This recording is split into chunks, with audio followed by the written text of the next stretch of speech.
It has been so long. I have no fucking clue whose turn it is. I don't either, actually. And it's impossible to determine. Jastin, A through Z. We'll just start over. P. That kind of ties into one. Between our last recording and this recording, Matthew Perry died. Star of Friends and the whole 9 yards. And isn't it like the whole 10 yards? They did 2 of those. And then, I don't know, there's that movie he did with Selma Hayek. Fools Rush In. That one. 17 again with Zac Efron. Yep. But yeah, he passed away. And it took COVID deniers like a whole, 3 days to go. He had a heart attack because he was vaccinated. Oh, I hadn't heard that one. Yeah. Because it could have nothing to do with the fact that any of his health issues. He has had a highly documented history of health issues, including a cardiac event, I believe a heart attack in 2020, before the vaccine. Right. None of that could be a thing. I saw somewhere they had like 16 stomach surgeries, I think, over the course of since he's been on Friends. Oh, wow. Yeah. Mm-hmm. Yeah. I mean, yeah, any number of things, but, these fucking vultures have to fucking comment on something. Right. Yeah. Bottom That's crazy. feeders, the lot of them. Also, Richard Roundtree died. I mean, most iconically known as Shaft. He was the original Shaft. Then he was in also the remakes. Mm-hmm. Yeah. So that was a couple of days or so before Matthew Perry, maybe a week before, something like that. I'm bad at the timelines. Couple of weeks, maybe. Yeah. Not a couple of weeks. A couple of days. They're within days of each other. Okay. Yeah, because this is between the last recording and this one. So I guess I feel like it's been much longer since we recorded. So my time, it's been a month, guys. I don't know. Just my timings are off. And honestly, I never really watched Shaft, but I knew who that was. You know what I mean? Like he was just kind of well known. But I mean, yeah, the Friends one with Matthew Perry, that one was tough. Like I think I've been watching Friends since I was in like 6th grade. So it was kind of like almost you feel like, oh, somebody that I grew up with just kind of died. It's very weird. But at the same time, it's unfortunately one of those where it was probably the closest to home of like a celebrity death, I would say, but also not surprising just because how bad of his health issues he's had. You know what I mean? But I do, as far as we know, as of now, there's been no like foul play or, drug or alcohol use involved specifically with his passing. The toxicology report still hasn't come in. Okay. So they said they found nothing at the scene. Well, there was nothing at the scene. Yeah. Yes, there was nothing around him at the time that pointed towards there being some sort of foul play or drug or alcohol, right there. Mm-hmm. But yeah. And I'm really hoping that they don't determine he did because he struggled so long with that I hope he, was still clean from it. You know what I mean? Like, I hope that it comes up where that wasn't a factor in it directly, but yeah. But I mean, I just think it's cool. Like just the organizations that he started to help people with addiction and stuff like that. So it's really a bummer. And I feel like he's probably like, I know I'm the only one on this podcast who's really watched Friends on a like consistent basis, but I feel like he's probably like Chandler was the most popular character, I think, on the show. Like everybody knew who that was, even if you never watched the show. So yeah, I think just Yeah, he was just very popular even without seeing him. Like, you know, his one-liners, and you know that he's that sarcastic one and all that stuff. So, yeah. Yeah, I never really watched Friends. My Friends knowledge is very, very limited. I know there's something about pivoting on a couch, and there's something, and weirdly enough, everything I know about the show is Ross related because it's pivoting with a couch, and then just him constantly yelling, "But we were on a break," or something like that. I don't know. Yeah, that's really about it. That's the show in a nutshell. Yeah. Oh, and the one thing I do know about Chandler's character is nobody knew what he did for a living. Correct. Yeah. And now I'm tapped out. That's about it. Yeah. That's okay. At least you knew who he was and you knew that detail, right? So. I suppose. In some other news, as of this recording, there's still no deal between SAG and the AMPTA, but they have talks scheduled for Thursday, November 2nd. Apparently, according to the AMPTA, if they do not come to a deal now, that there will be no more talks until January. So we will see. But that's all we've got right now. SAG related to that. But in a kind of cool thing related to this SAG contract. So when Taylor Swift did her Eras Tour movie, part of the deal she did was an interim deal with SAG-AFTRA so that she could promote the movie and it not be considered scab related. So she came up with an interim deal with them. And then also there's no studio involvement because none of them wanted to distribute. So she distributed through AMC anyway. But as a weird also turn with that, you know, it's been out in theaters for a little while and streaming services want it. And she has told the streaming services she will not negotiate a deal for her movie to go to any streaming services until a deal has been reached with SAG. So she's holding her movie hostage from streaming services until they get their heads out of their asses and come to a deal with SAG. So I thought that was really cool because she really doesn't have to do any of that. It's a concert film. It's not really anything related with SAG, but she's being insanely respectful when it comes to the strike and, you know, trying to help how she can because she is somebody with immense influence. So that's really cool of her. Yeah. Yeah, that's pretty tight. Yeah. And it's funny because it's only really hurting her in that instance. Because, I mean, it's a self-produced movie. So if, you know, when she comes to a deal with whoever for however much money they want to pay her to put their movie on their streaming service, she gets half that money. And I think the other half goes to AMC with their deal. But I mean, she's set to make a bunch of money. You know, I could easily see someone, whoever, paying easily at least $250 to $500 million for exclusive rights for that for streaming. And she's easily set to make half that. And she's like, nah, not to, you know, come to a deal. So I thought that was really cool of her. I know everybody's tired of Taylor Swift news, but hey, that's some really cool shit. Weirdly enough, in other news, when it comes to streaming services, Disney, who owns 66% of Hulu, while Comcast owns the other 33, owns a third of it essentially. Disney is set to buy the rest of Hulu from Comcast for $8.6 billion. So Disney wants to buy all of Hulu I don't know what to do with it.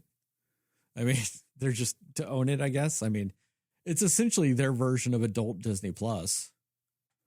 That's where all the shit that they own that they can't put on Disney Plus goes. You know, so all your rated R films are on Hulu. That's all it is. But I don't know. I guess they just want all the money for that. So. And the final little bit of news I have is Mission Impossible Dead Reckoning Part 2 is no more. Mainly because they decided they're just going to change the name and not have it be Part 2. It's just going to be Mission Impossible, whatever they're going to call it. And they will retroactively go back and on digital releases and on streaming releases, they will change Mission Impossible Dead Reckoning Part 1 to just Mission Impossible Dead Reckoning. Okay. That's all.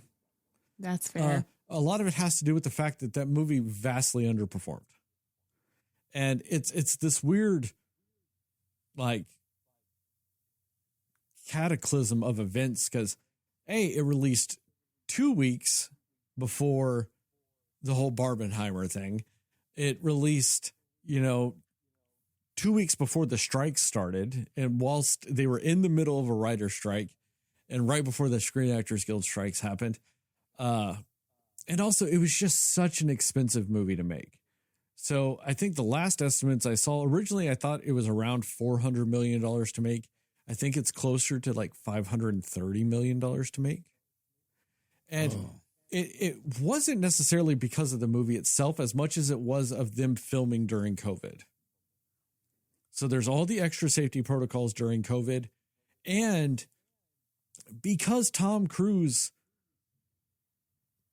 is just weirdly the nicest producer ever, anytime they shut down that film due to COVID, they continued to pay the crews during those shutdowns. So the crews weren't not getting paid when they would shut down for COVID.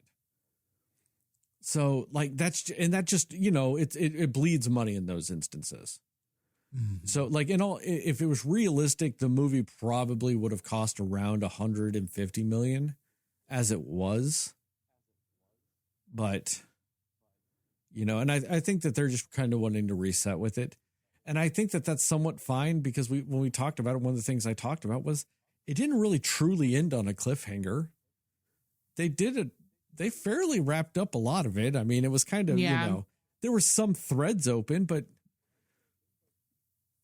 so it makes sense that they're just being like, the next one's going to be, Mission Impossible. I'm on a plane or whatever. I wonder if they thought initially that would actually garner more people to watch it. If they're like, oh, there's a part 1 and a part 2, like maybe, I don't know. Who knows what these studios think? They're all stupid. But yeah, so, and that makes sense. Also, just even though they might come to a deal as soon as tomorrow, at the time of this recording, expect it to be a while before movies really start coming out again. Yeah, we've got some releases coming out and stuff like that, but that still doesn't mean that they're done moving stuff. Because essentially, if they come to a deal now, they're probably not going to start filming anything until January.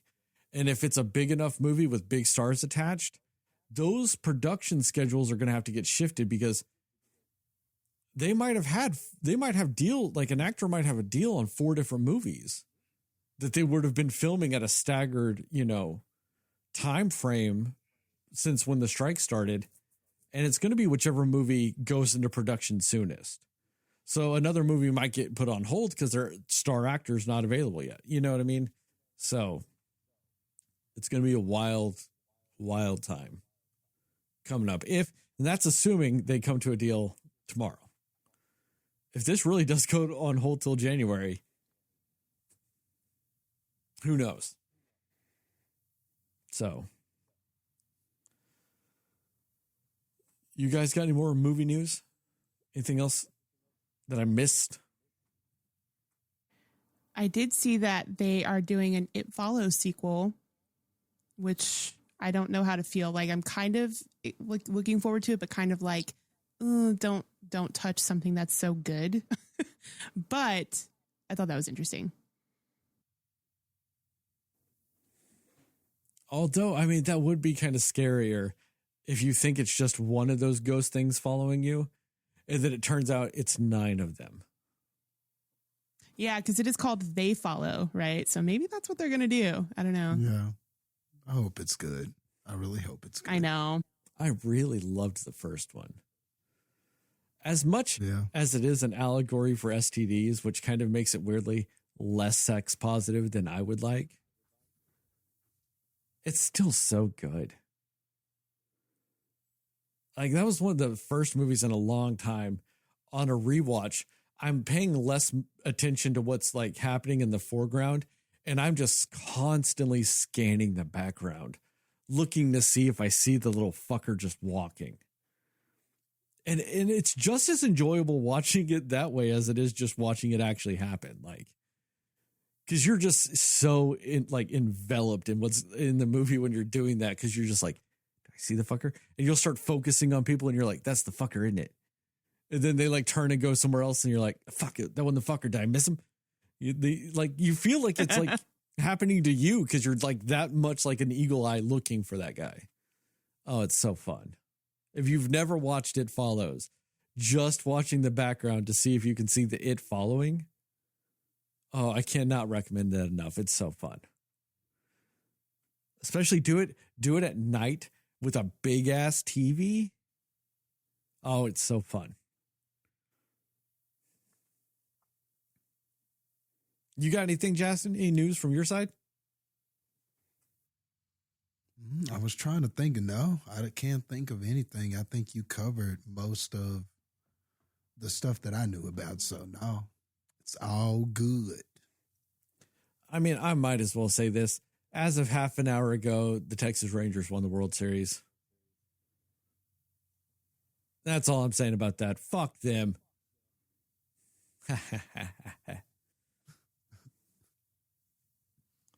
That's all. That's all I got. Oh, one last thing. Man, my Tennessee Titans look so fucking crisp in those Oilers throwbacks. Fuck all those Houston haters and all that bullshit. Fuck J.J. Watt going on national television and crying and whining that those uniforms belong to Houston, even though that's not how property works. Get the fuck out of here. I cannot wait until the Texans come to Tennessee and we wear our throwbacks again then. And I hope J.J. Watt goes back on the Pat McAfee show and just bitches and moans and whines again. And he's like, oh, the Texans are going to have a chip on their shoulder. 99% of the Texans players don't give a fuck about the Houston Oilers colors. Shut up, JJ. You're a whiny little bitch. I hate JJ Watt so much. All he does is whine. I see. Man, when that Chicago bank bought controlling interest in Whataburger, man, that guy jumps on Twitter and he's like, hey, George W. Bush and some other random rich Texas guy. He's like, hey, how about we buy the rights and we buy Whataburger back for Texas and all this bullshit. And I'm like, that's not how things work. You can't just go, I'm going to go buy this back from Texas when you're also from Wisconsin, you pandering joke of a human being. Like, why is it that he's like, oh, I play in Houston, so I'm Mr. Texas, even though he spends every day he's not doing football shit in Wisconsin? He's not spending that shit in Texas. He don't actually give a fuck about Texas. That motherfucker goes to Wisconsin constantly. He is just a pandering tool of a human being. I guess you can take a man out of Texas, but you can't take the Texas out of a man. Yeah, you can. I'm literally sitting in front of you, Jastin. Nah, you still got a little Texas on your skin. You got that Whataburger tattoo. Yeah, you still got a little Texas on you, which is owned by a Chicago bank. Chicago's own Whataburger. That's that new though. You got it for its Texas roots. Technically, when I got the tattoo, it was owned by Chicago. So You grew up on it here, though, brother. I didn't grow up on it, though. We literally talked about this. Texas I didn't start eating Whataburger till I was in high school. So I literally did not grow up on it. That still counts, man. That's part of your growth, dog. That's part of your growth. You can't exclude it, man. Just admit it. Just say what it is, man. I might as Texas taught you that, brother. Texas taught you that. Texas didn't teach me shit. Yeah, dog. It taught you about that water. It taught you about that. What a burger. Just like you like it. Being drunk at 2 a.m. is what taught me about Whataburger. Thank you very much. In Texas. That's fair. Weirdly enough, and I might have brought this up on the podcast before. I don't remember if I did. But like outside of Whataburger, like let's set Whataburger aside. What fast food place do you associate the most with Texas outside of Whataburger? That's a good question. That is a good question. There's only one right answer.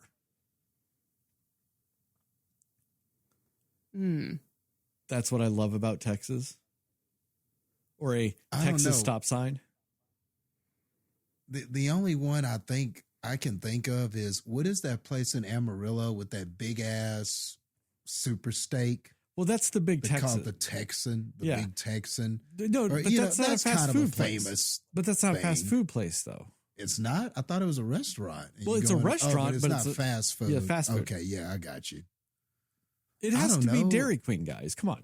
It's DQ. That's what I love about Texas, or that's what I like about Texas. Okay. All DQ. that shit. Yeah. That's fair. I guess I just forget to think of Texas with that because there is one actually right by my house. So I feel like it's not something I only associate with Texas. Well, no, but I get your point. No, you're getting closer to my point. My point in saying all that was Dairy Queen, as much as everybody in Texas loves to think it's a Texas thing, it's big in Texas, was founded and started in one Joliet, Illinois, which is where the fuck I am sitting right now. So Chicagoland just be owning that Texas.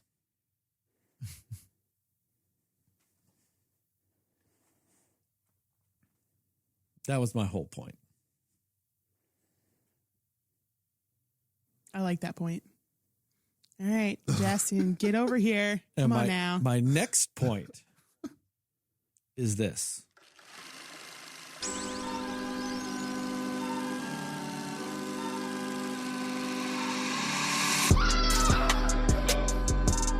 Somebody will listen to me. Nobody knows anything but you. All right. Are you ready? Yes. Come on. Cinema Slayers.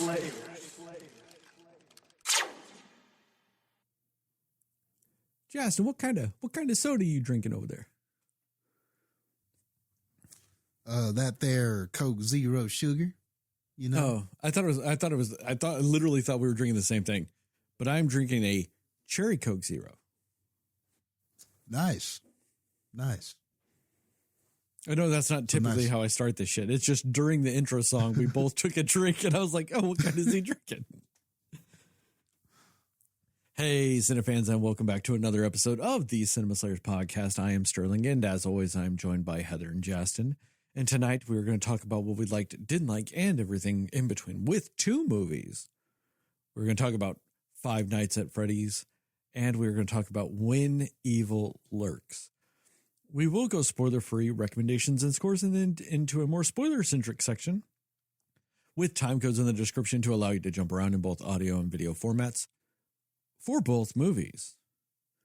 And with all of that, we're going to start with Five Nights at Freddy's, the biggest Halloween opening weekend of a movie, the biggest hybrid opening of a movie since Black Widow, and the second largest video game movie opening since Mario. Well, behind Mario, I should say. And, you know, going spoiler free first is me.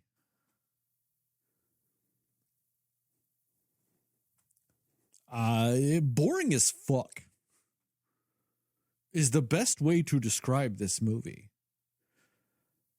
Now, to be slightly fair, as much as they want to claim that this movie is made for fans and non-fans of the franchise alike, it's not in any way, shape, or form.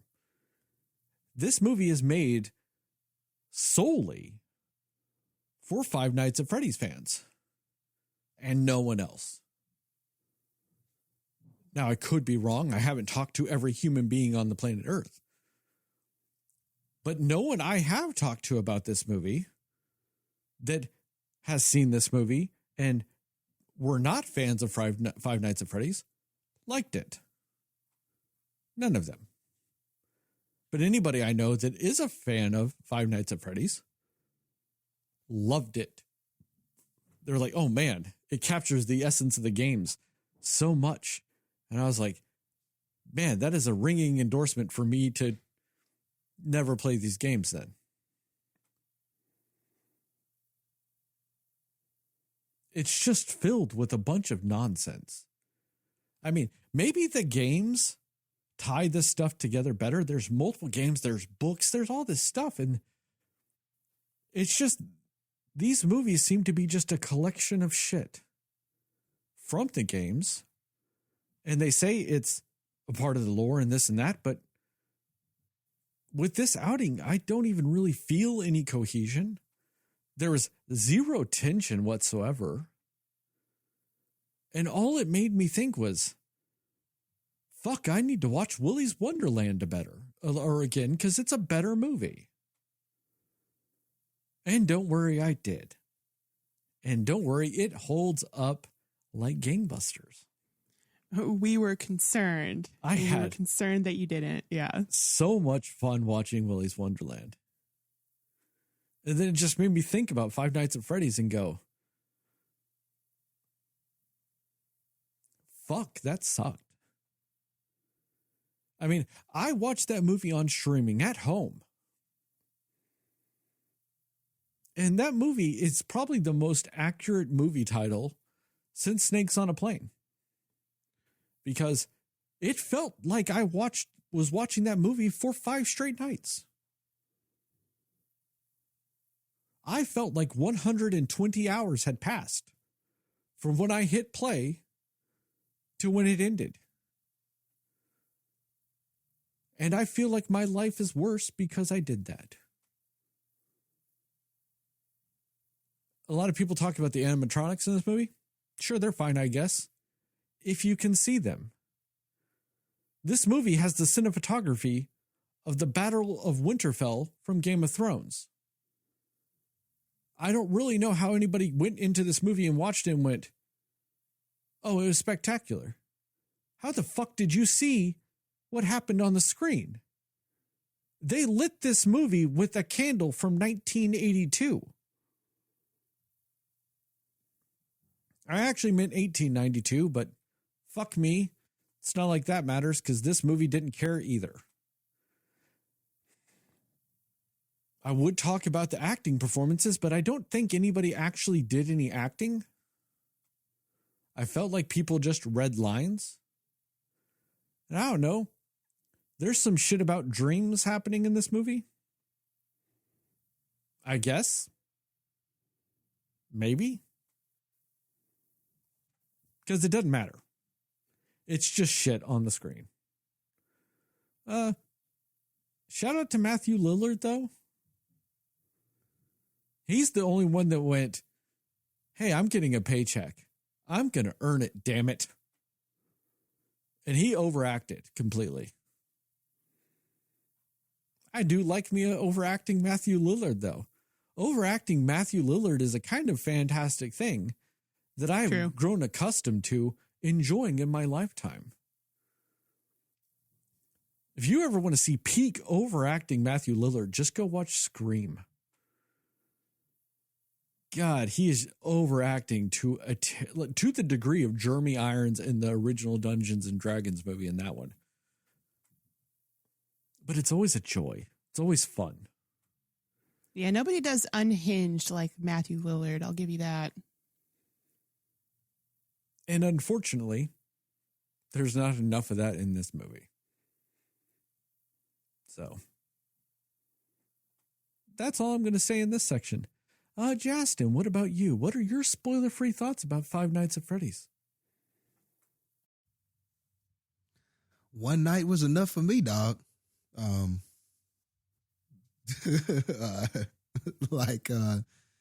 Man, I didn't really enjoy this very much either. Like, it's weird. It's just kind of one of those that it's going to be a little tougher to talk about because it's not so bad that it made me angry or like aroused any kind of emotion in me. It's just not good. Everything is just so meh that it's just kind of one of those you're just kind of pushing through till it's over. And I'm not a fan of these games or anything. I had no idea that this was based on a video game until somebody told me that. So I was like, oh, it's based on a video game. And so then I was like, oh, okay, well, it's a video game movie. And, you know, here lately we've gotten some better video game movies. So I'm like, okay, you know, maybe this thing has a chance. And, you know, the animatronic people we were going against in this, that they looked kind of cool in the previews and everything. You know, it kind of looked a little spooky and, you know, it's Halloween. So, you know, I was in for a fright night. I was ready. You know, I thought I was in the right mindset for this.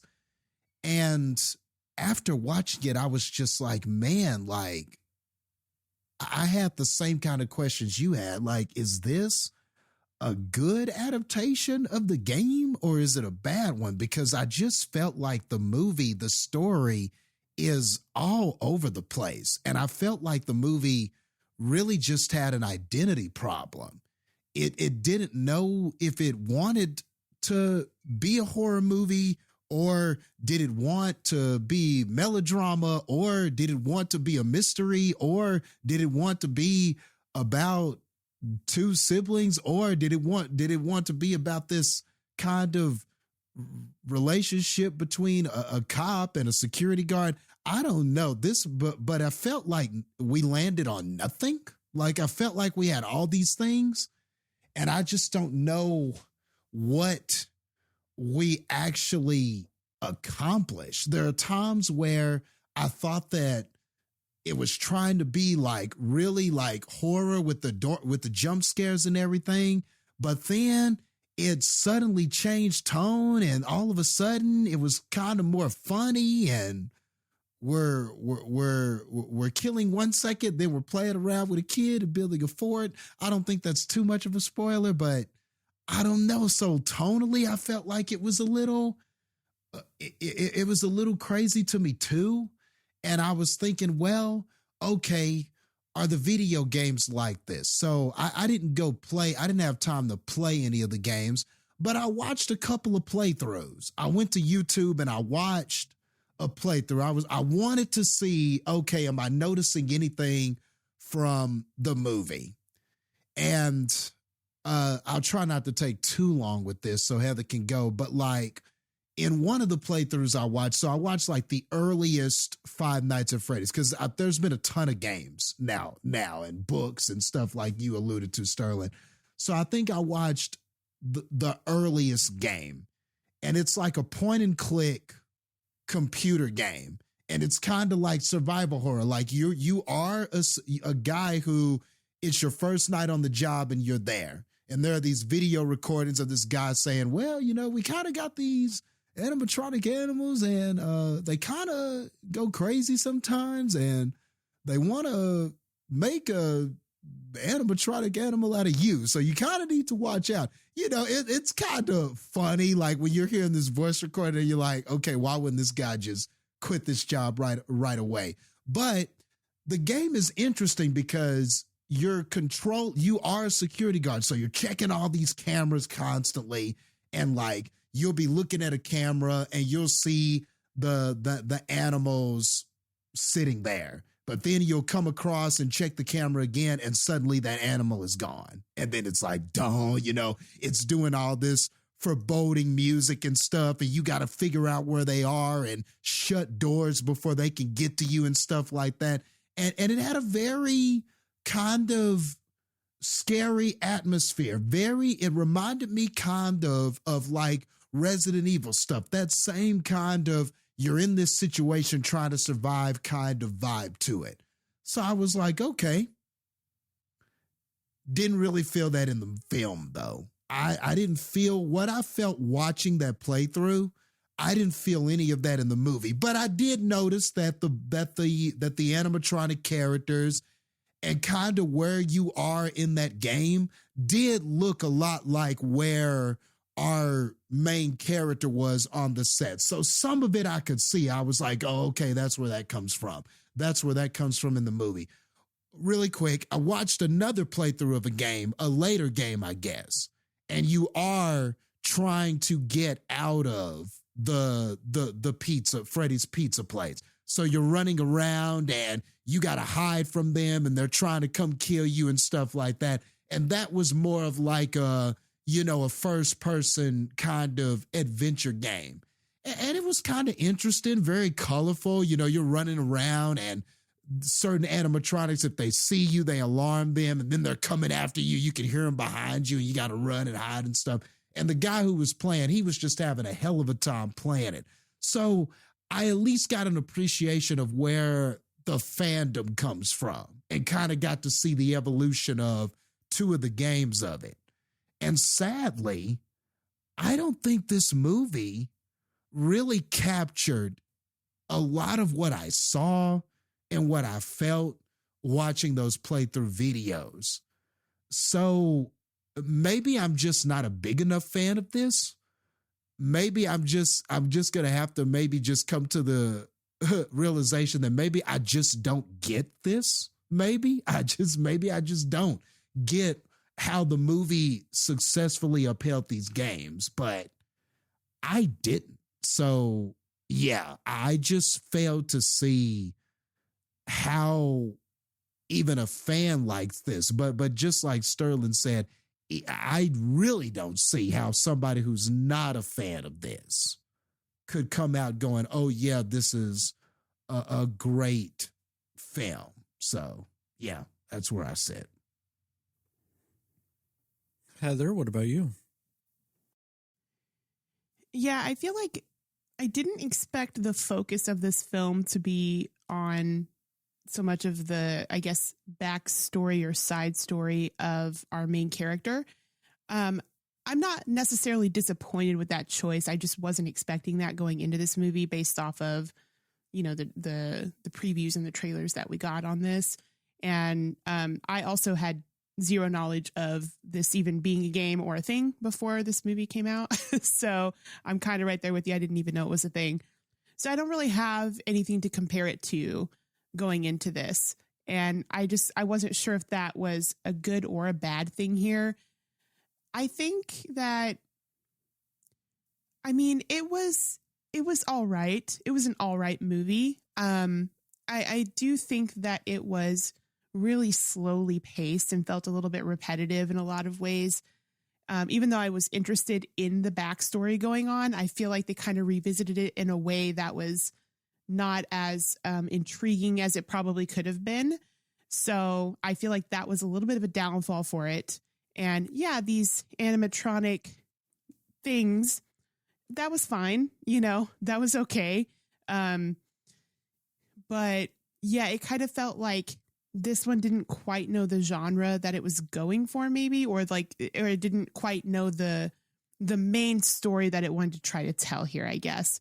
So that was kind of a throw off, but I guess in that sense, like at first I was more intrigued because I was like, oh, okay, we're getting this whole like backstory. We're getting like a little bit of a mystery involved here. So maybe this will be cool. And they don't really live up to kind of what I would have wanted that to be if they were going with that type of story. I do also think Matthew Lillard was great in this. I think he was a little shining light in the movie. I actually liked Josh Hutcherson in this for what he did. I think he did a good performance. I know Sterling, you said you don't really think he was acting much, but I actually enjoyed what he did here. I thought he did a good job. But yeah, I think if they had maybe had a little bit more of ups and downs or exciting moments that happen in the movie, it might have intrigued me or got me a little bit more captivated by this film. It was dark and it was dreary, and I think it was a bit predictable in moments when you kind of know a little bit of what they're going for as the twist of this movie, I guess, if you want to say. But it was fine. It was okay. You know, I do think it was overhyped for how much everybody talked about the excitement they had for this movie. I have heard mixed reviews as well of like some people saying, oh, I thought it was great and I loved it. And then I have other people, we kind of put a poll out a couple of days ago about this, and some people were commenting like, I hated it. I thought it was terrible. Like it's really across the board, but whatever they did got them these high, super crazy numbers of people going to see it. So, you know, it did what it was supposed to do, I suppose. But yeah, it's an okay movie. I think that I wouldn't necessarily say it's something I'd want to rewatch or anything like that necessarily, but it was fine. Like, I didn't think it was a terrible movie, but I just don't think anything about it made it stand out. Recommendation and score? Yeah. Yep. Recommendations and score. Heather, go. I mean, supposedly if you're a fan of the games, then you're going to like this most likely. So I guess if you're a fan of the games, this is going to speak to you more than it was somebody that knew nothing really about it. So, just kind of expect, you know, a different story than what they pitch in the trailers, and don't expect it to be like it's going a million miles a minute with a bunch of different things. And it doesn't really ramp up at any point to like a climactic level of any kind. So it's okay, but I think it had potential to be way better than it was in a lot of different ways. But yeah, I think, yeah, if you're a fan of the games, I think you're going to like this more than somebody who knows nothing about these games. Again, I wasn't offended by any of the performances. I think they were fairly good. Like, there's not that many people in this movie, but they were okay for what they were. I'll give it, I don't know. I feel like I've gone back and forth on my score for this one. I'll go 63 balloon boys that are hiding in your locker out of 100. Jastin, what about you? Yeah. So I think kind of just what Heather was saying. I think that really, to appreciate this, you would have to be a fan of this game series and have played the games and really understand and understand the Easter eggs that you're seeing and all of that, which I hear there were a lot of them and there were a ton of them. So I just think that part of me can't really get it because I just am not a fan. I don't play these games. And watching for that 45 minutes I watched, those two playthroughs really didn't give me an understanding either of why people like. I saw some things, but I felt like, man, the movie, but shoot, after I watched those playthroughs, I felt like the movie should have been tackled a different way. I would have just done this completely different. Like, I just think that maybe this would have needed to be R, and I would have just put some people in here that couldn't get out and trying to go up against these animatronic things, trying to figure out what was going on, and maybe have a lot more gore in this. And I think maybe you would have had something. I would have just tackled this a completely different way But as it is, I can't recommend it to somebody who is just a casual moviegoer. I think you'll be like me. I don't think you'll get it. But I will say this, in fairness, I was a big fan of the Super Mario Brothers movie. And a lot of the reason why is because I get it. I've been playing Mario since Mario existed. So I got the movie. I understood the movie. I understood things that they were going for and things like that. And so my enjoyment of that was very immense because I felt like it was a movie made for somebody who is a fan of that.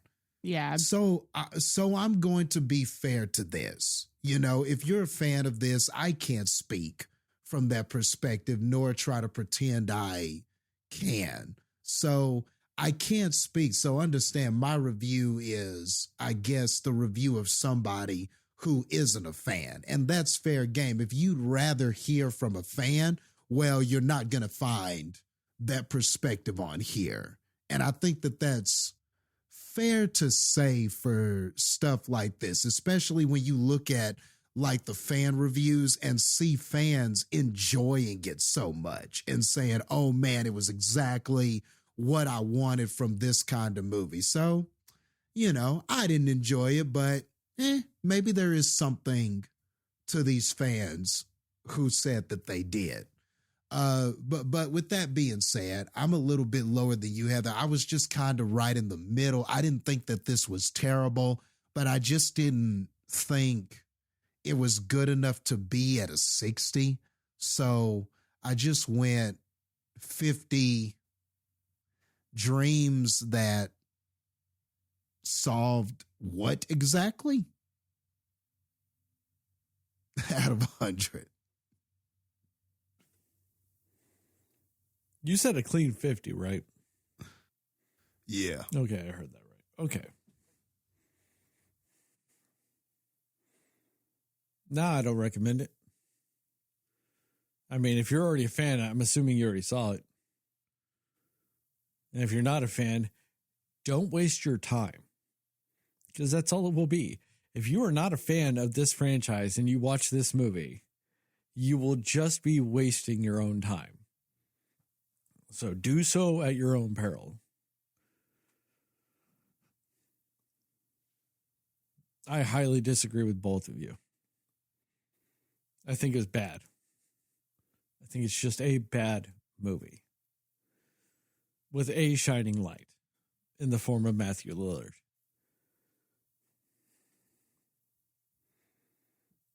I give it 20. Taking sleeping pills at work because, I don't know, I guess that's what you do. Out of 100. So with all that, our official Cinescore is a 44. So Jastin, you were the closest. Congrats to you. Spoilers? Yeah. Yep. Spoilers.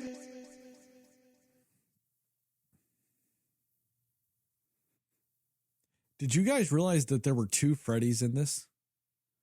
There were 2 different Freddys? No. So apparently one of the Freddys in this movie is what's called Golden Freddy. So the Freddy that appears in the house to kidnap the little girl, that's Golden Freddy. That's an ultra evil Freddy, which is personified by the little blonde fuckface kid in the dreams that has him, like, convinces him to sell his sister or whatever. If you notice throughout the thing, there's like there's 5 ghosts, but there's only 4 animatronics. And that's because the 5th animatronic is Golden Freddy.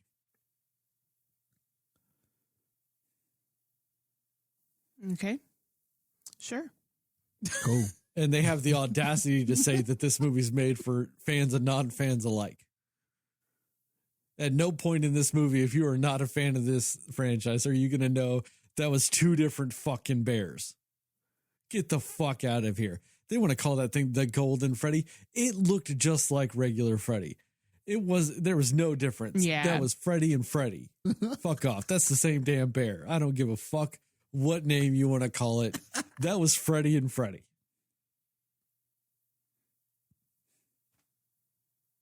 Like, fuck all that. I mean, the problem with this movie is like, there are so many inconsistencies that they want to chalk it up to being the lore of the movie, and it's Easter eggs and hints and, you know, threads to be told in later stories. Nah, it's sloppy filmmaking, bro. You can't sit there and say that there's 5 kids and therefore 4 animatronics, but then there's the 5th hidden secret ghost animatronic. But then there's also the cupcake animatronic, which is actually its own thing according to the game's lore. But there's not a ghost for that one. So what are the rules for ghosts to animatronic ratios? Because then there's also the balloon gnome animatronic that you see at the very end of the movie, but there's no ghost that correlates to that. So as of right now, we are up 2 animatronics, 2 ghosts with no explanations. But then there's the brother that disappeared as a kid that is supposedly a ghost because it was done with the ritual, but there's no ghost for him.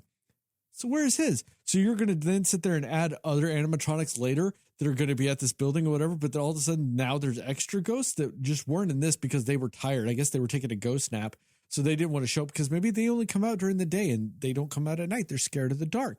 Like, what the fuck are your rules for this? All you're going to sit there and do is just add ghosts and add animatronics as you fucking feel like it.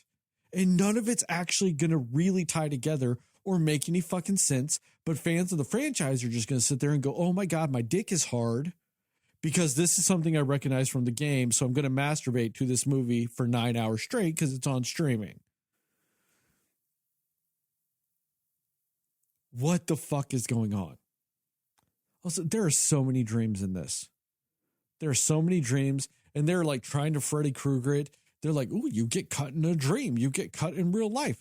Okay, I guess that's some magic fucking bullshit in this. But like, but in the end, the main bad guy gets killed by a picture? Because she could draw a picture, and that's how the ghosts communicate.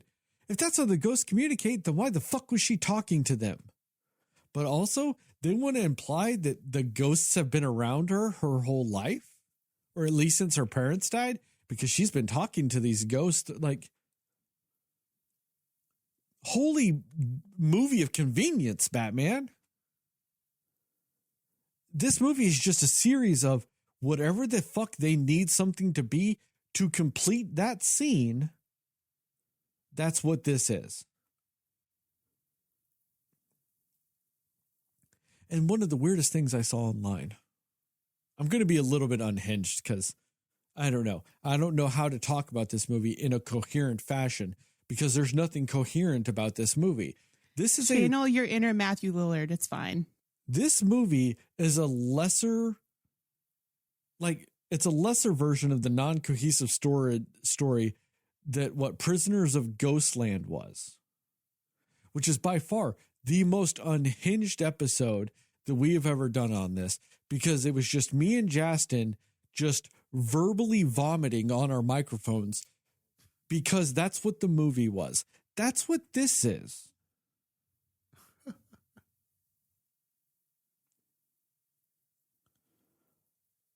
And I was saying all that because I had one point and then I completely fucking forgot what it was.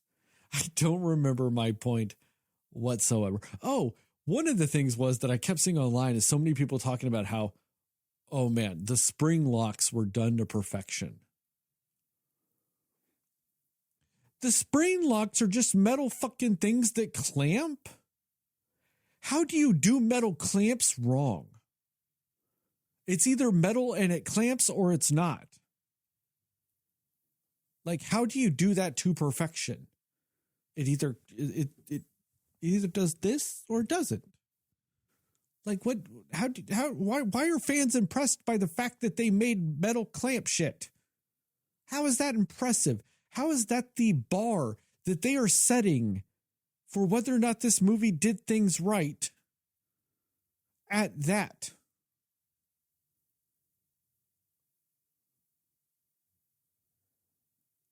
What the fuck is this thing doing? And also, one of the things I guess I don't understand, because I'm a charlatan who gives zero fucks about the Five Nights at Freddy's franchise. So apparently, according to this movie, when you put a child in that chair and you drill off its face with drills that you put in a mask for whatever reason, that traps the kid's soul into the machine. But if you do it to an adult, it just murders them? Is that what this movie is saying happens? Because that's what they did. That's a good point. Or was that, well, no, I was going to say, was that one of did the cupcake become from one of those other guys? No, because the cupcake killed that. So maybe the balloon guy, maybe that's why. Maybe only ghosts come back because they were kids. But if you're an adult, you don't come back as a ghost. And that's why the ghost to robot ratio is all fucked up. See, I'm already making more sense than this movie did. And I don't give a fuck. And I'm just saying words.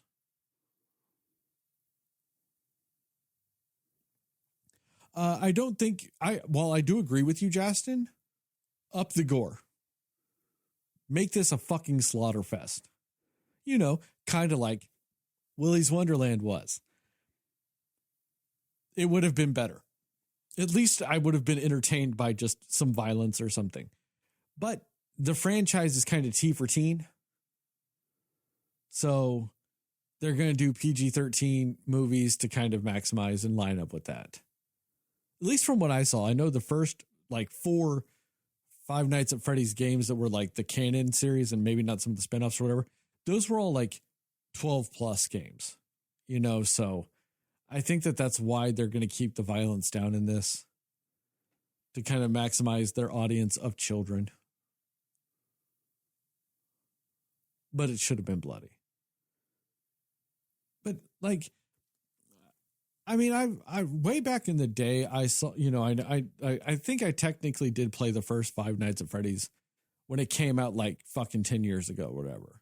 I played it once or twice on my phone because it was on my phone.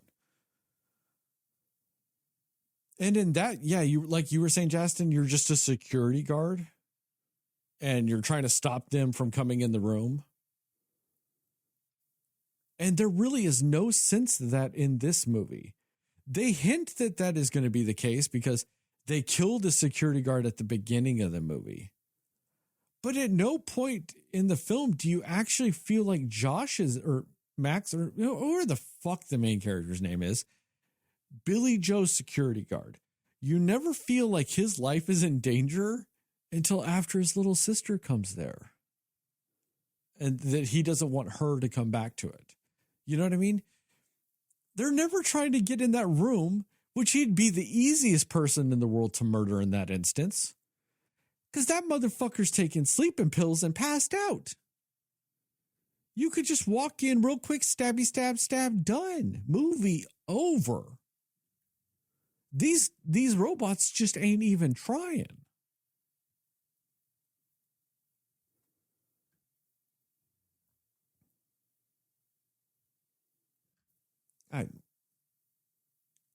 I was so fucking bored, guys. I was so bored. This movie was like, hey, Sterling, would you rather watch me or The Nun 2 again? And I was like, I'd rather just not any of it.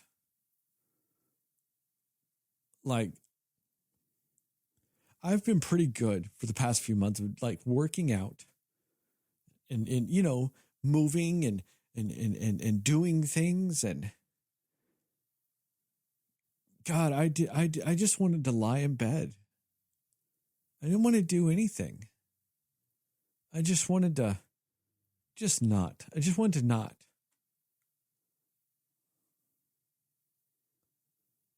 Jastin, what about you?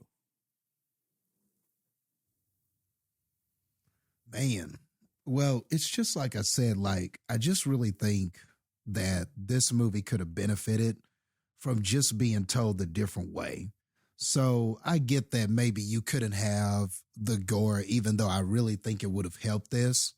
And now that I say that, you know, it only would have helped one scene. And that was when we were actually doing some animatronic killing, you know, or I guess you could count the first scene. So maybe and then the scene where the people broke in, which I think that was probably that was the best that the movie got as far as just establishing these things as these dangerous, murderous animatronic creatures that could get you. I think that might have been the most effective scene, was when the ant sabotagers broke in to Freddy's to trash the place and got trashed. That might be like the closest this came to kind of feeling like it was getting something out of the horror and the atmosphere and things of that nature. I think that if I had to pick a strongest scene, I think it was probably that. But to your point that you were making about the video game and kind of what I was saying about the point and click game earlier, I wish that first security guard had died doing exactly that. Like, that would have been so cool if that security guard was in there trying to turn off, you know, trying to find him on the cameras, and then he see one gets up and moves and he's like, where'd he go? And he's checking through these cameras and, you know, he's listening to this voice recording tell him that sometimes the animatronics go crazy and stuff. You know, you could have had some quotes from the game and he's trying to figure out where they are and he can't find them on the cameras. And then one comes up and he shuts that door, but then another one comes up from the other side, grabs him, and he gets, you know, and then whatever happens to him happens to him. It'd been kind of cool if like that first kill played out like the game. But then I think you should have just trapped a group of people in here. And maybe like we've done this before. Maybe it's, you know, we've seen this concept before. But I think this would have been just infinitely more fun if we just had a group of people trapped in here and they couldn't get out the normal way. All the doors lock magically or something, and they're trying to get out, or they have to get to a source of power that's on the other side of the building, or, you know, you could come up with some rudimentary goal that we have to accomplish. And they just have to get through and survive these machines. And then we get to the end and we find out what it's about, that they're all here because they're trying to make animals out of them and animatronics out of them. And that was the whole objective, was they need a group of friends to play with. And maybe that's why we're being accosted in this way. That's why we were summoned here, locked in here, and being accosted in this way. I just think you could have done a simple concept and then just had a simple premise, had some really good jump scares. And even if you didn't have the gore, you could have really built some tension. You could have had some fun moments. We could have learned about these characters by their talks and interactions with each other. Maybe some are friends. Maybe a couple of them are siblings, whatever, you know. We could have heard about the brother going missing and the trauma of that way, or something like that. I don't know. I just would have done this an entirely different way. And you could have still had a 90-minute movie with some Easter eggs and stuff. And I still think that this would have been a lot of fun. At least more fun for me. What we wind up doing, though, is, you know, we start with this character. And at first, you know, I'll admit, like, I was a little intrigued by the story. I was like, okay, where is this going with this Mike character? And, you know, he can't keep a job, and, you know, he's kind of down on his luck, and you know that it's got to be for some reason, but you don't know yet. And I was just letting the movie kind of be the movie and go through. And at first I was kind of intrigued by why he was acting the way he was, why he was in the situation he was. Seems like he's trying to take care of his young sister, but he might lose custody of Abby and all of that good stuff. So I was kind of there with the movie trying to figure out what it was about. But I just felt like none of that stuff wound up being interesting enough for the time that it got. And I think that was just a big problem with this. So much time was given to this. I got to find my brother and this mystery about what happened to my brother and who took him and everything like that. And by the time we got to the end, his brother's not even one of the ghosts. Or maybe he is, but we just don't know yet. But still, in this movie, we don't find the brother ghost. We don't understand if the brother was made into one of the animatronics or something. We just don't know. So all that development, all those dreams, all that stuff, I just felt like I felt so unfulfilled by that story. So then it just had me questioning, why did we spend so much time with that? And that's what I mean by this movie kind of lacked an identity. It wanted to have that so that the character had a backstory and some character that they thought that, us casuals, since that's, I guess, the category we fall in, would care about.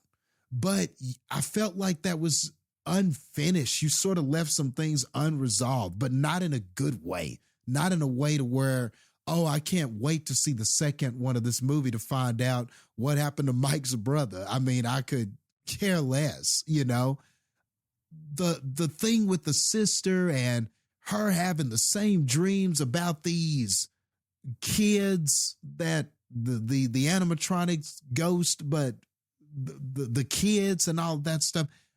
I just thought all of that was so messy. Like, why were they having the same dreams? Why was all of that connected? It just didn't, none of that came together for me.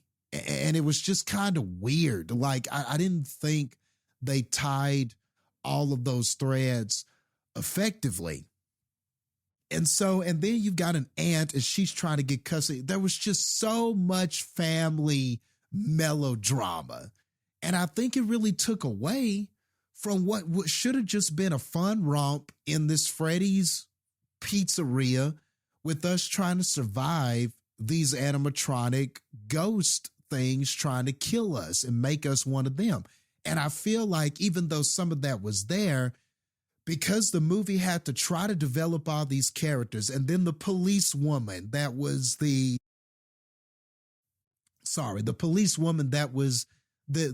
daughter of the main villain inventor, the Matthew Lillard character, Steve. So, the cop daughter. And that was weird too. She was doing a lot of weird things that just didn't make sense for a policeman, didn't make sense for a person, didn't make sense for a character. She just kind of was what the movie needed her to be at 100% that was her character, yeah. Like, it was just whatever this character needs to do. Does she need to be, unreasonably nice to our main character? She will be that. Does she need to not tell him something that she could have easily told him and we could have avoided a lot of this? Well, she's not going to tell him. Could she have done something this whole time to make this journey just a little bit easier, or for our characters to understand what kind of danger they were in? Yeah, she could have, but she's not. She's just not going to. I like how they explain it. Things. I like how they explain it away with saying, like, where she's like, oh, I tried to warn you in my own way. Like, that's the weirdest, like, explanation for any of this that you could give, but thank you for that.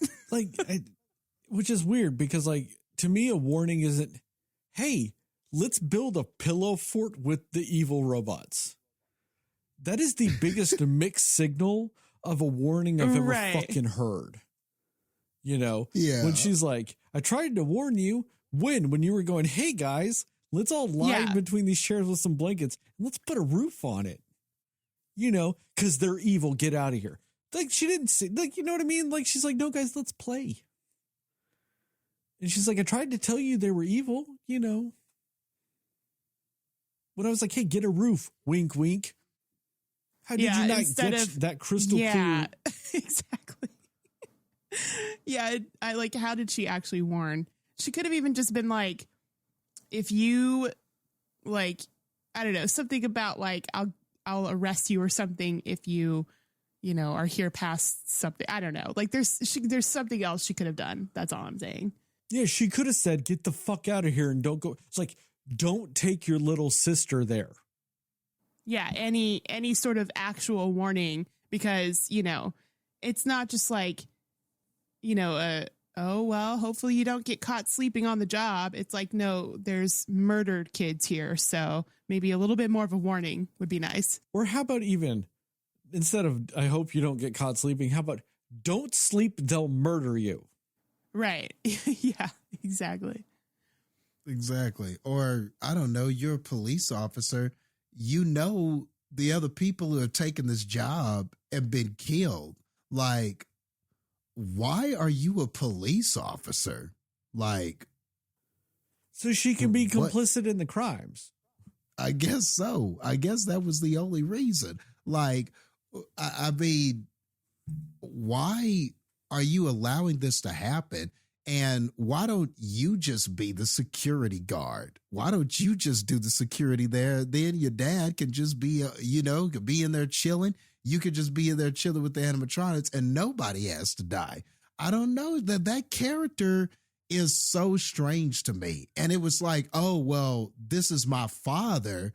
So, okay, but that just doesn't explain away all of her actions. She just seemed, and I guess they were going for this daughter torn between the murderous inventor father and, and everything like that. But I don't know. I would have just not had this character. I just think we needed a different character. I just think we needed something else. We didn't need her at all. And then it was like, oh, they kind of wanted to have this will they or won't they kind of between her and the Mike character.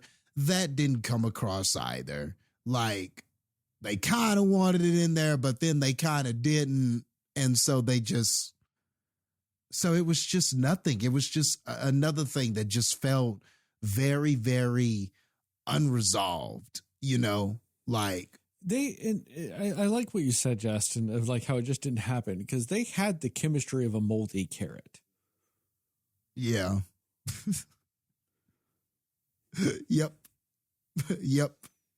Pretty much.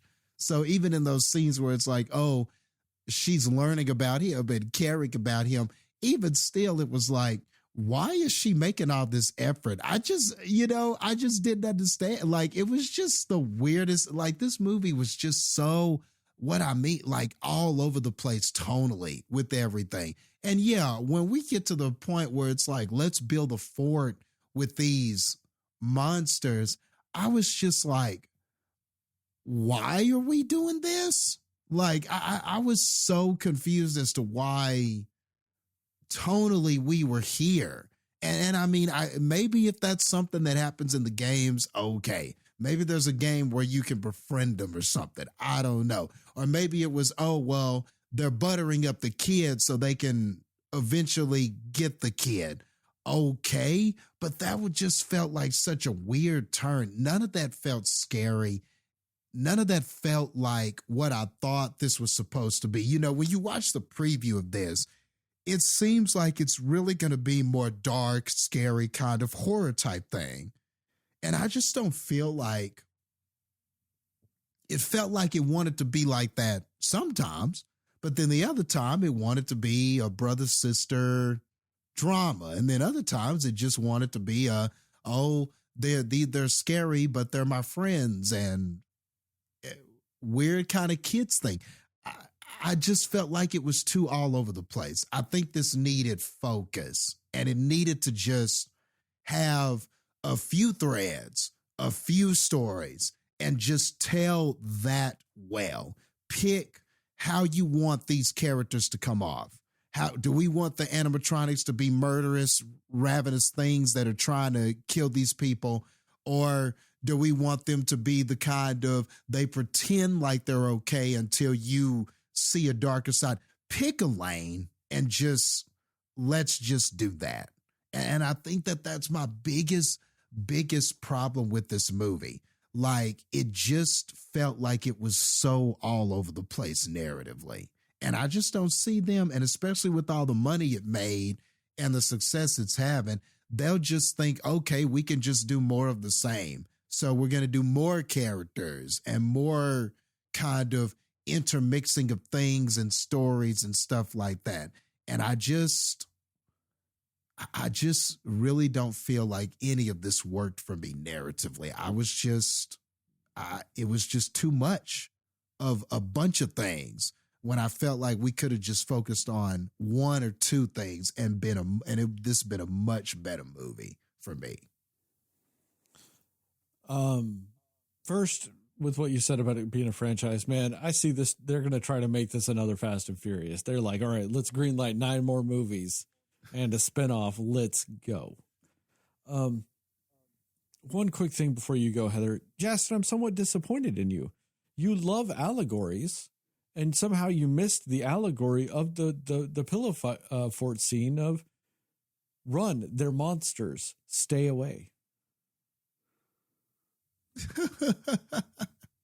I mean, come on, you didn't pick up on that somehow? Right. Yeah, I can't believe I didn't pick up on that. It's all between the lines. Every single smile, every tooth that the woman showed in the smile was a different warning. In her own way, you're right. Yeah. And I guess in a way we all warn people in our own way. When we don't warn them, we're really warning them. Yeah. I guess we all do it all the time. That's the lesson I took. Yeah. It's a commentary on the human condition. Yes. It's got layers, guys. Human. It's got layers. Yeah. Yeah. The complexities that is the human animal and the human spirit, and how when they intertwine. Do I sound like I'm saying as much bullshit as this movie did? Heather, your turn. Go. You sound like you're saying more than the movie was, to be honest. Yeah, so I think it's because I'm trying, what this movie didn't do. And I mean, and I will say, while I would say I like this movie more than I didn't like it. I don't know. Breaking it down does make me kind of lower my score a bit. But either way, I think like this movie, what time period does this movie take place in again? It's early 2000s. Yeah.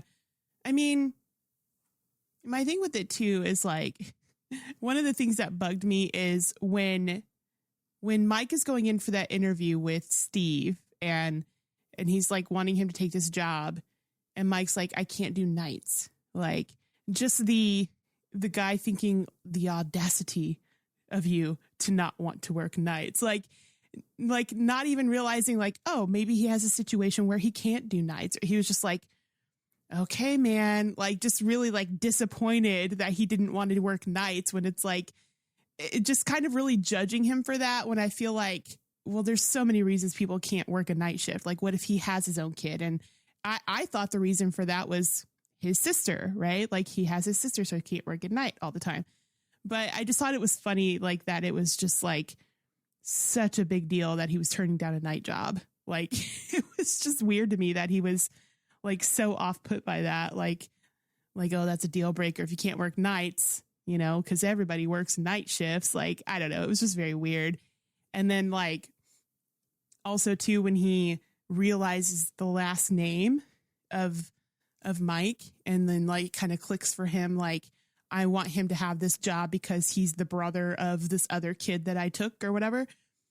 I'm like, first of all, do you really remember the names of the kids that you took, for one, let alone their last name?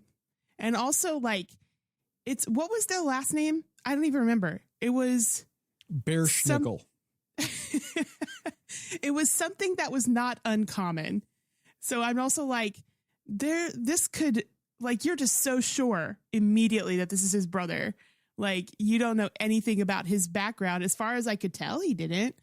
And, he was just like immediately like, oh, this kid. Okay. Yeah, I definitely want to make sure that he's part of this now. Like, it just didn't seem realistic that he just immediately knew and was like, yes, I get to have my symmetry or whatever he was talking about.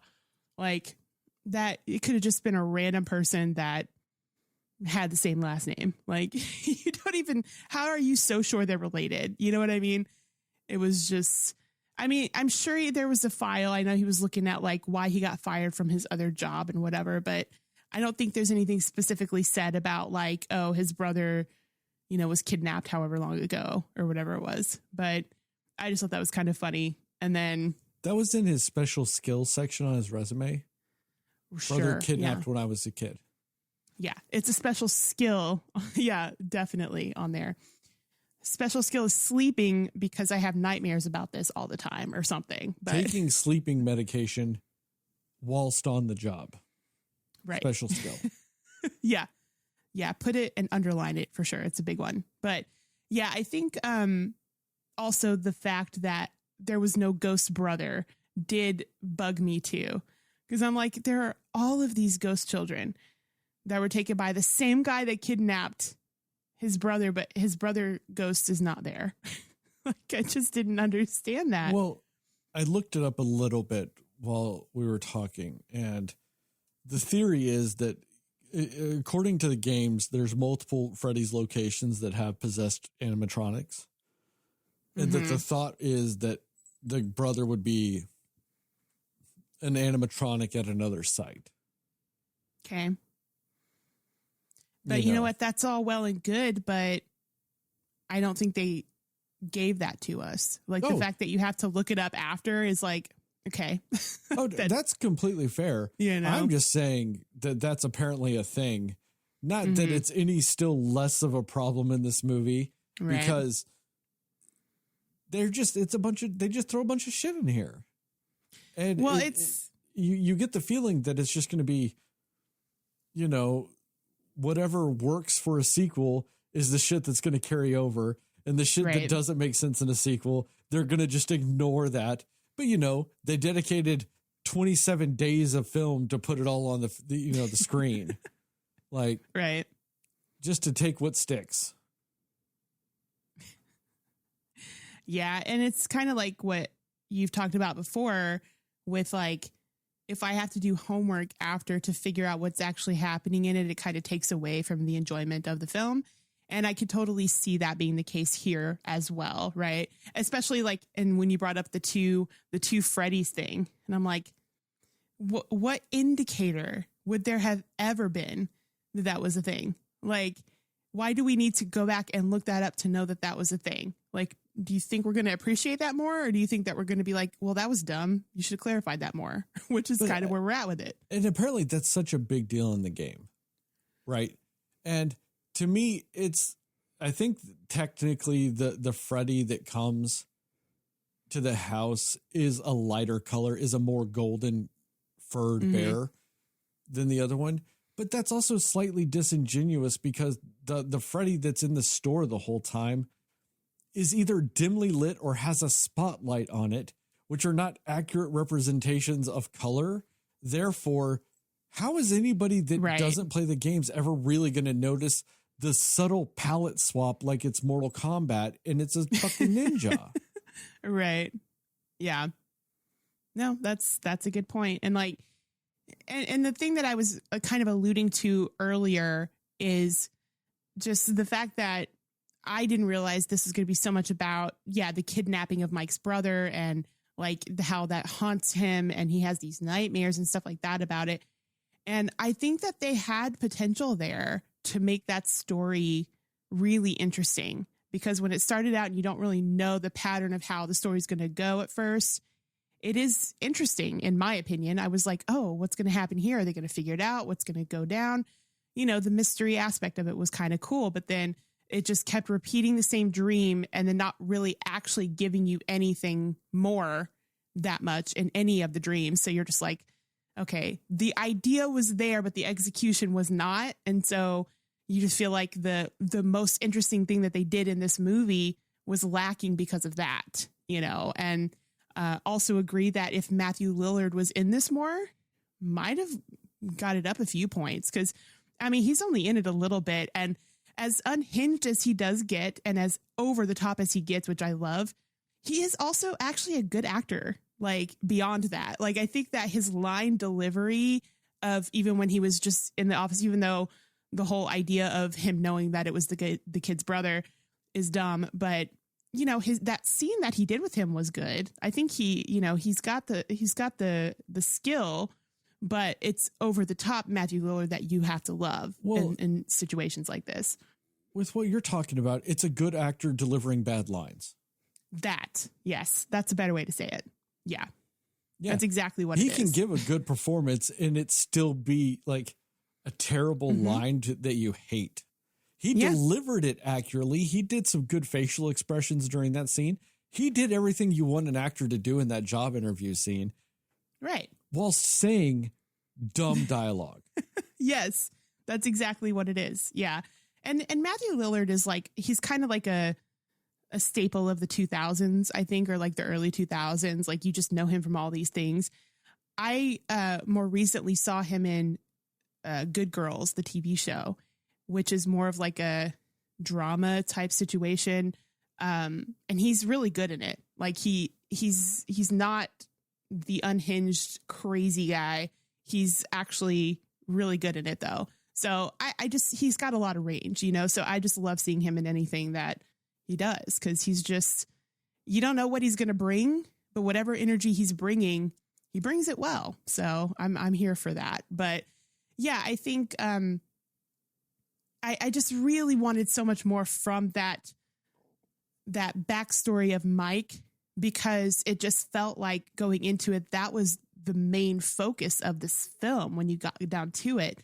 And if that was going to be the main focus and sort of kind of not tell you that that's what it was, but that's what they made it, they should have done it better so that you cared more that was like, oh, sneaking in this story here. Okay, cool. Well, give me more to care about then. So yeah. And also I completely agree about the cop lady. Vanessa, I think was her name. Just the most point, and also like a terrible cop. Like how long would she stay there in that place with him? Just hanging out, building forts and whatnot? Like, yeah. Do you have other places to be right now? You're all a cop. this other crime is happening. She gives zero fucks about it. Right. Like, why is it when a cute security guard's hired at Freddy's, crime skyrockets in that town? Right. Yeah. Basically. Yeah. So I'm just like, and it was probably supposed to be like I don't know. They just felt like they needed to add that element for whatever reason, or if they were going to change it up, because my understanding is that in the games, aren't Mike and Steve related or something like that, where I think Mike is supposed to be the son of in Steve. the games, the Mike character is the son of somebody. Yeah, that's related. Right, and so it's kind of they wanted to twist and. Mm-hmm. Exactly. So it's like, if you're going to do that, and like, it just felt like the whole point was we want to change it up a little bit, but still kind of keep that in there. So they just added a daughter as the character, and it just, nothing that she did with her line delivery. That's the difference between her and Matthew Lillard, because her line delivery was not good. She also had the dumber lines of all the characters, the worst lines, but also like, I don't know. I wasn't feeling her performance. Like Josh Hutcherson and Matthew Lillard were good, but I wasn't really feeling hers. Like, I don't know. And it could just be because her character in general felt very just not needed, just not important. I'm now disappointed in you, Heather, because do you know how hard it is to act while you're having to give lines, whilst also having to not say warnings with your smiles? She was multitasking like a motherfucker. Yeah. She's just doing so much. She was juggling a lot that day, for sure. Because I feel like all her stuff was done probably in one day, too, to be honest. You guys just missed all the allegories and all the subtle acting nuances that was that character. Yeah. which are the things that you two supposedly love. Subtle acting, performances, and allegories. You guys just missed it. Why are you simultaneously making fun of the performance and us? That's a special skill there. Yeah, he's just become all over the place, which was the mindset of this movie. Yeah, he doesn't know if he wants to make fun of us or the movie or say that it's good or bad or that it has good allegories or not. He's just all over the place. And that's exactly how I felt watching it. Bravo. Like that's how you do performance right there. That's what they should have done. He's just matching the tone of the what film. This movie was. Basically. Yeah. And then later in the episode, I'm just going to curl up in a ball and cry. Yes. Yep. On point. All of it. Yes. But yeah, Excuse me. I'm going to take a nap real quick. I'll be back. Got to get all the movie in this. Yes, all the plot points, the major plot points. And yeah, the animatronic stuff too, like it was fine, but if I'm honest though, it was less interesting to me, even more so than the missing brother storyline. Like I guess I just really, at least the entire movie was like, they're going to get more into this, right? They're going to actually do something with this. And they never really did. So, but all that to be said, like this was, it was different, I guess, in a way, of like trying to do, you know, a backstory for a main character in a horror film. Sure. Something like that. But it just nothing ever fully gelled with it, which is why I can't really give it a higher score than I did, because the little bits that they give me that I did enjoy weren't enough to make this even considered a solid film. You know, it's not solid because, like you've said, like it's just all over the place with what it's trying to say, with its plot points, with its story, and what does it accomplish in the end? Not really much of anything. So yeah, I agree with you guys for the most part, but even with all of the flaws of it and everything like that, it was still it was fine. Like it doesn't egregiously offend me, you know what I mean? But it also doesn't make me be like, I'm excited for this film. I'm excited for sequels. And I will say that I'm glad I didn't watch it in theaters. I am glad that I watched it from home because I feel like that was a better call for this particular movie. So I do want to give one quick correction. When everybody was talking about spring traps and the accuracy of spring traps, they weren't talking about the mechanism. They were actually talking about the rabbit suit that Matthew Lillard was in. Apparently that was an accurate costume. Oh, okay. I guess. I still don't care. It's still dumb. Like I want to be fair to the movie and the people that were saying it that I was making fun of, that they were like, oh, impressed by the spring traps. That's the name of the rabbit animatronic. So they were saying that, or the yellow rabbit that Matthew Lillard's character was in. Yeah, it was Springtrap. Which also, terrible name for a kid's animatronic character? I was about to say, like, that's a weird one. Yeah. Terrible. It's like naming a rabbit like a duck character like Dead Duck or something. Like it's just weird. Like you don't name something like a trap. Like what the fuck is that? Beak Trap, the duck costume or whatever. Yeah. It's weird. I don't know. I never would have guessed that would be the name of it. So I understand your confusion with that. And I think also like I agree with your point about if this had been like a group of people here trying to survive, kind of like Willy's Wonderland, you know, like it actually would have been more interesting because even when you get that group of people at the beginning that are supposed to be like setting up Mike or whatever, if that had been something where it was a more long running thing and they were trapped in there with Mike and they were all trying to survive. But then Mike realizes this group of people is against me. Plus these animatronic things are also against me. That could have made for a more interesting story or at least climactic point of the story. So that was also a little bit of a missed opportunity, I think. Yeah.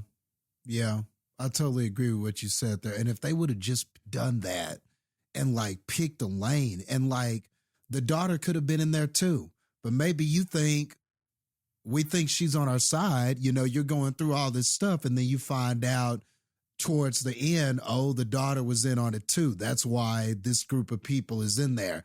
But maybe her and Mike kind of get to talking or whatever. And maybe he's got this sister and she finds out the backstory about the brother going missing. And maybe instead of him taking sleeping pills to have dreams to try to solve the mystery of his brother, why isn't he looking at police reports? Why isn't he obsessing about the car and going around trying to figure out, okay, do you know who this was? Or why hasn't he looked up everybody can I try to find out everybody who owns this model car and see if it led back to anything? Evidence. Like, this dude should have been obsessed with, and see the lesson that they had in the movie was at the end, he was like, you know, I've been obsessed with the past, but Abby, it's you that I should have cared about. That's what this character should have been. You didn't need the dreams. You didn't need any of that. You could have started with him being obsessed, and maybe that's why he's trying to land all these jobs. Like, he's got this sister, but he's not talking to her much. He's kind of being distant to her because he's so obsessed with trying to solve this mystery himself.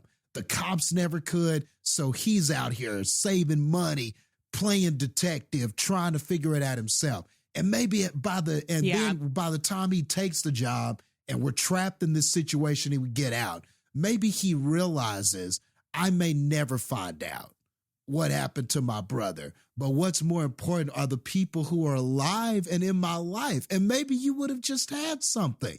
You didn't need all the sleeping pills, the dreams, and the sister having the same dreams as me and all that other kind of stuff. Cut all that shit, man. You know, you didn't need that. I can fix this movie and fix the whole franchise completely real quick for you guys. So go for it.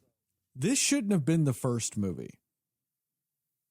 The first movie should have been the story of the security guard we see at the beginning. Kind of make it more like the game. Have a single security guard. First night, he kind of sees some weird shit, doesn't quite understand it, and you go through, and then by night 5, it's the whole anarchy, animatronics trying to kill him.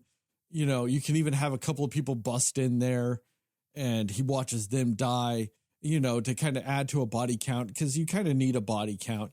You do all that shit, and then at the end of the movie, he dies. Just like the beginning of this movie. You do a second movie. Do that kind of like what you guys were talking about of a group of kids just break in on a dare. Mayhem breaks loose. Animatronics, death. Crazy. Bullshit. The third movie is this movie. You can almost keep it the same. This is the third movie. Do it like the games, because apparently in the games, the supernatural lore of the ghost kids and all that other shit debuts in the third game. It's not from the original. So then you have this be that. Have it be where he's trying to track down his brother's killer. We can add elements of what you were just talking about. He has those dreams. You can keep that the same. He has those dreams of that night.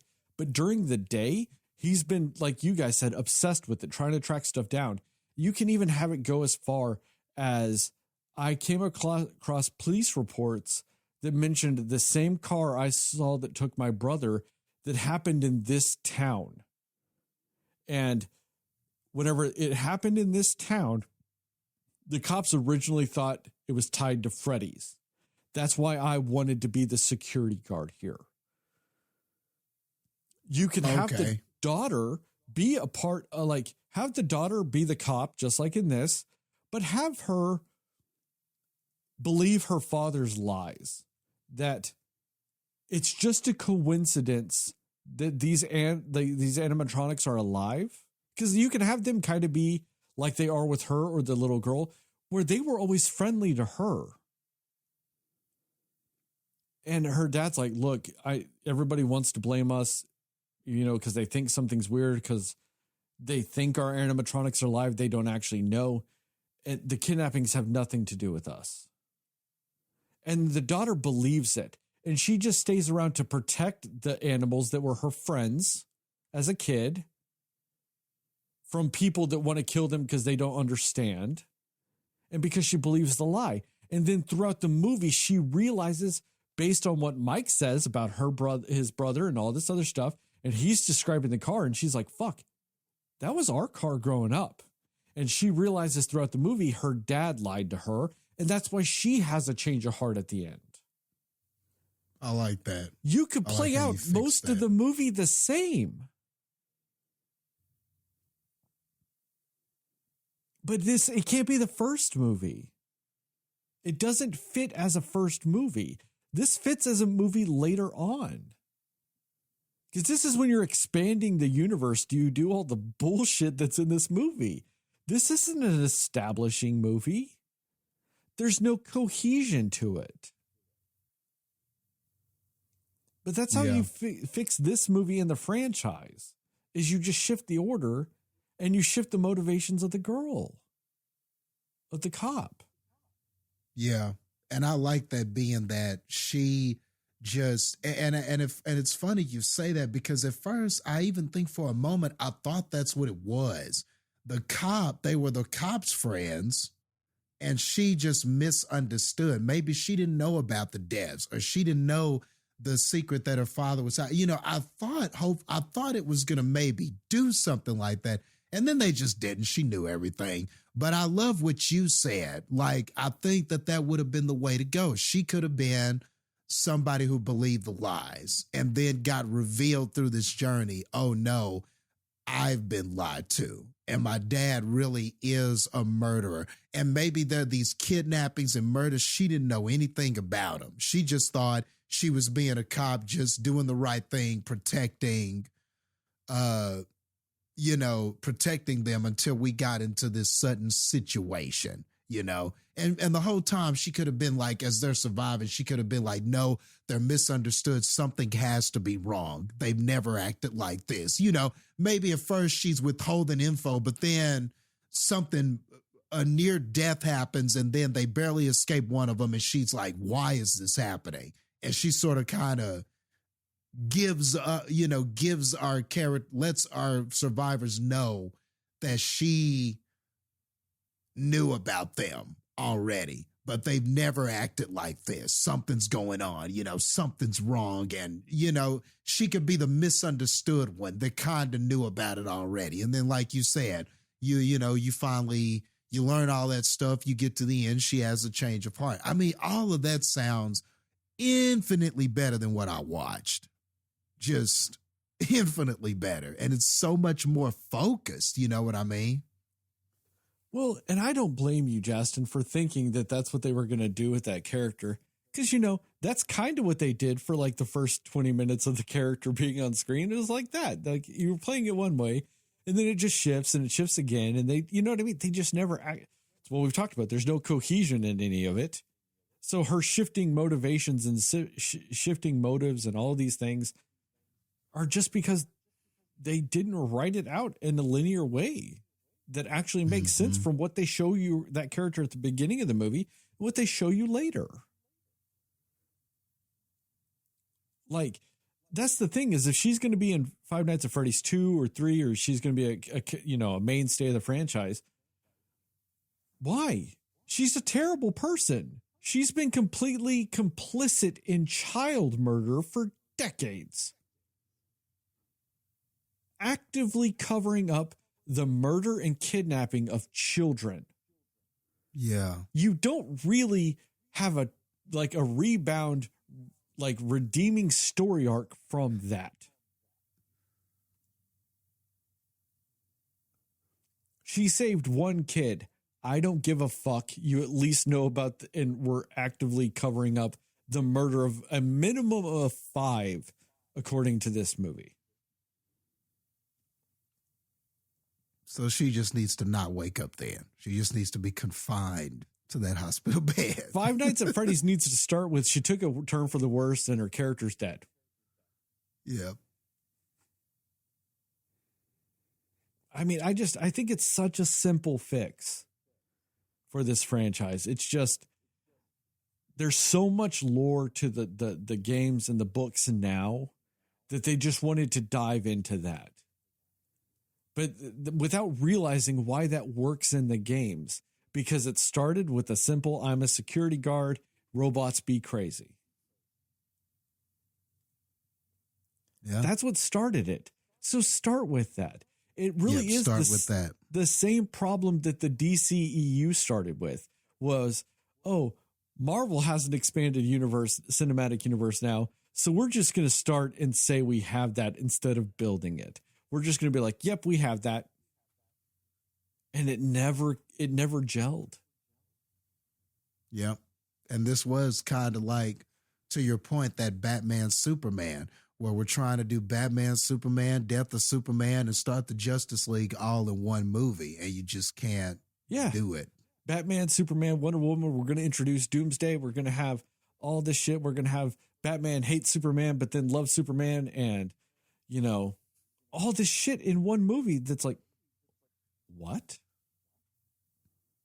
It's a frenetic mess of, they want to establish a universe the lazy way by just saying we have a universe instead of building it.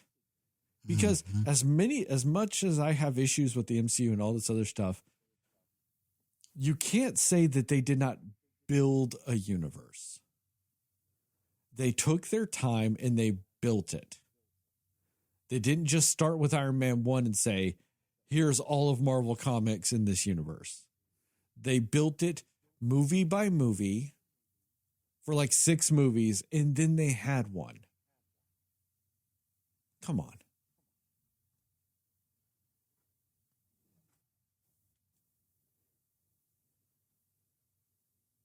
Anyway, you guys got any more thoughts about this movie? We done? Can I move on?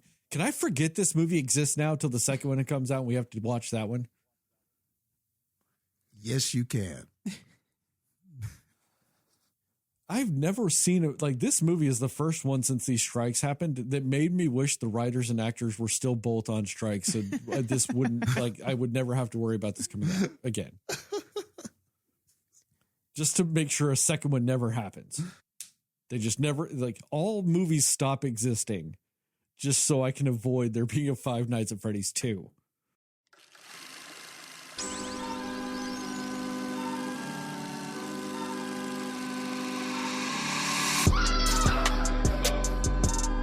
Somebody will listen to me. Nobody knows anything but you. All right. Are you ready? Yes. Come on. Cinema Slayers.